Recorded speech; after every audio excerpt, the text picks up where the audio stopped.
Welcome to Onalaska United Methodist Church on this Good Friday evening.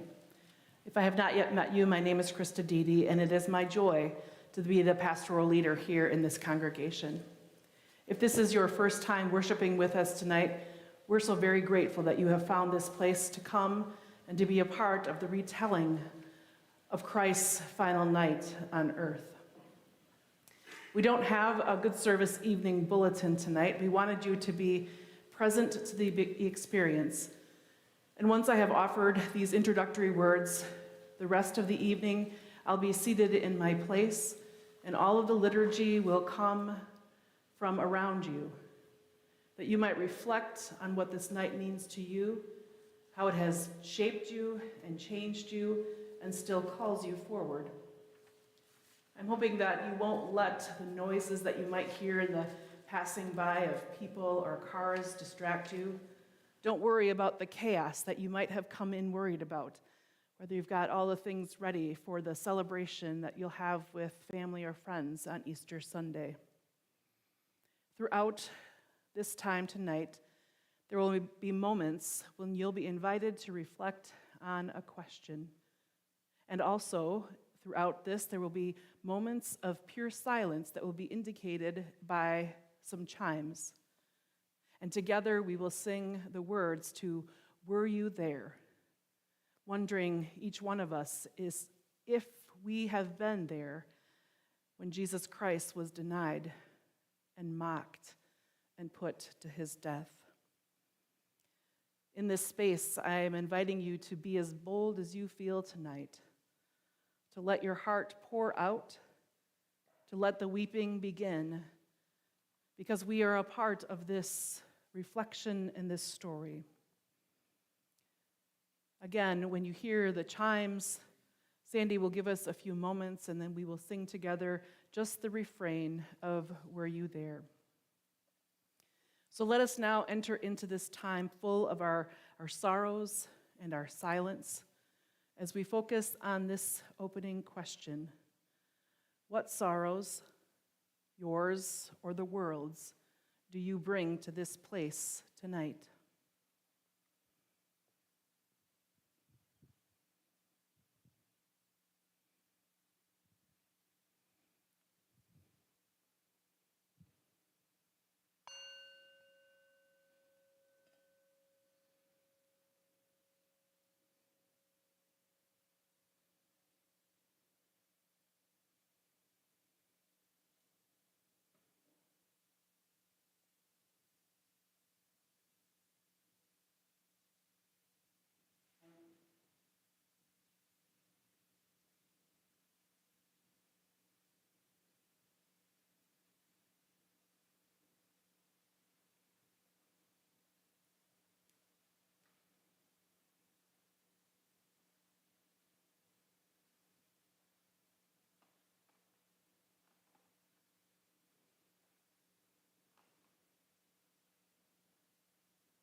As we enter the final moments of the life of Christ, we seek not to rush to the resurrection, but to sit at the foot of the cross, a place where none of us wants to be, but a space many of us know all too well.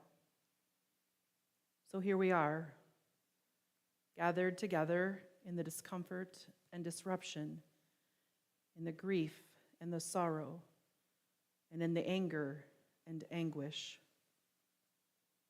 As we gather, we know that sorrows of the world are created and reinforced by individuals and communities, with action or inaction, with subtlety or subconsciousness, with intent or impunity. For all the ways that we have added to the sorrow of others or ourselves, we lament and confess. As we enter this time of silence, let us reflect on the question, how have I or how have we added to the sorrow around us, personally, communally, and globally?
Friends, we are forgiven for even our worst thoughts and deeds.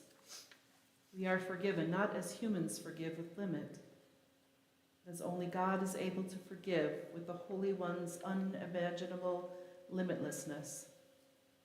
For this we are grateful. And all of God's people say, Amen. Our scripture readings this day come from Matthew chapter 27, which tells the last moments of the life of Jesus. After each reading, we will have a time of silence and reflection on this one question.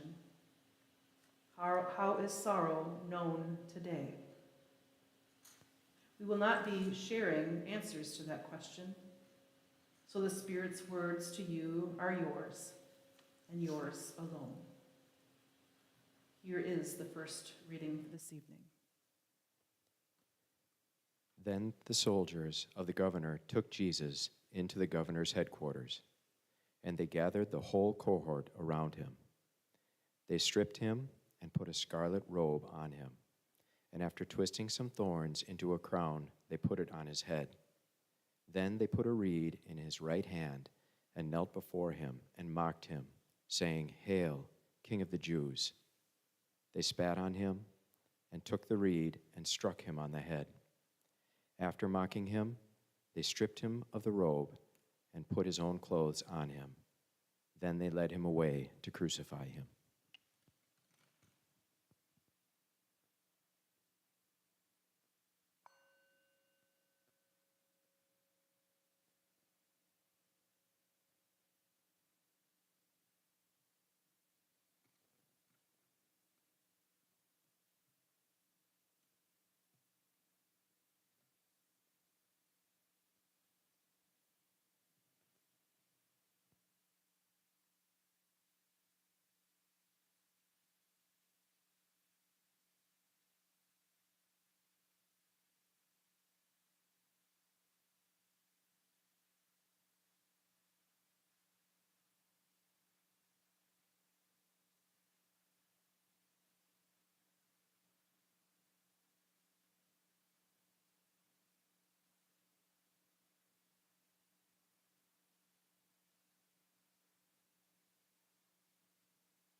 As they went out, they came upon a man from Cyrene named Simon.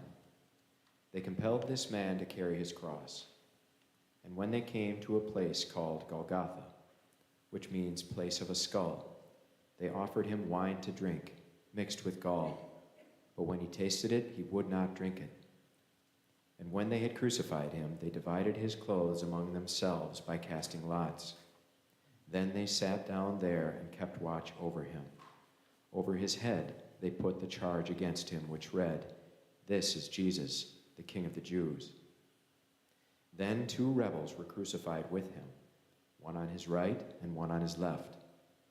Those who passed by denied him, shaking their heads and saying, "You who would destroy the temple and build it in 3 days, save yourself.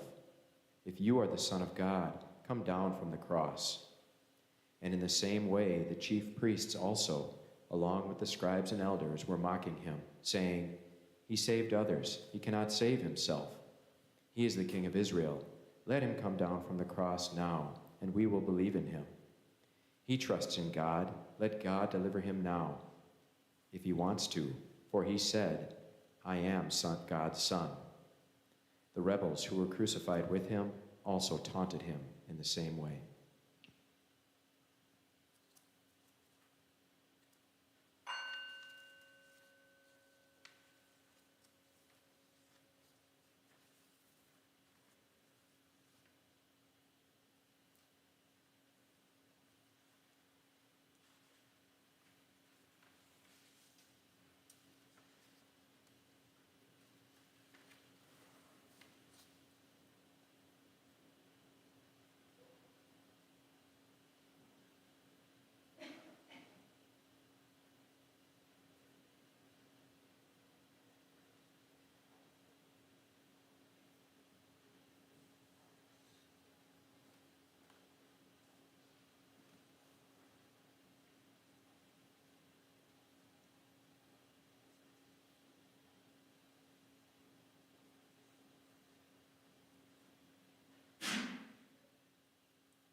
From noon on, darkness came over the whole land until 3 p.m.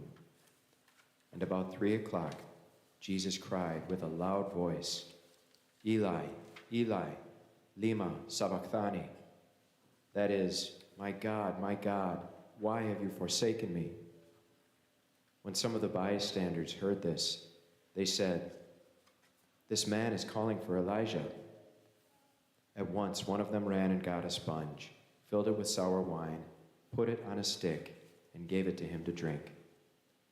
But the others said, wait, let us see whether Elijah will come to save him. Then Jesus cried again, and with a loud voice, and breathed his last breath.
In response to the words that we have heard this evening, we are each invited to bring the sorrows and suffering of the world to the cross. These can be the things that we thought about personally, communally, or globally. For no matter what the level of our pain, God holds it all. Because sorrow comes in many forms. We will do this with the rocks that you picked up this evening. As you come forward, you get to leave your sorrows. You're invited to speak it aloud as you place it before the cross, or simply hold it for yourself.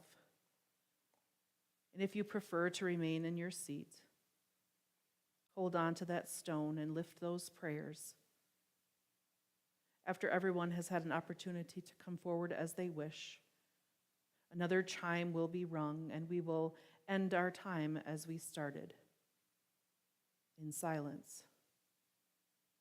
After our final 3 minutes of silence, the chime will be rung 3 times for the 3 hours that Christ was on the cross.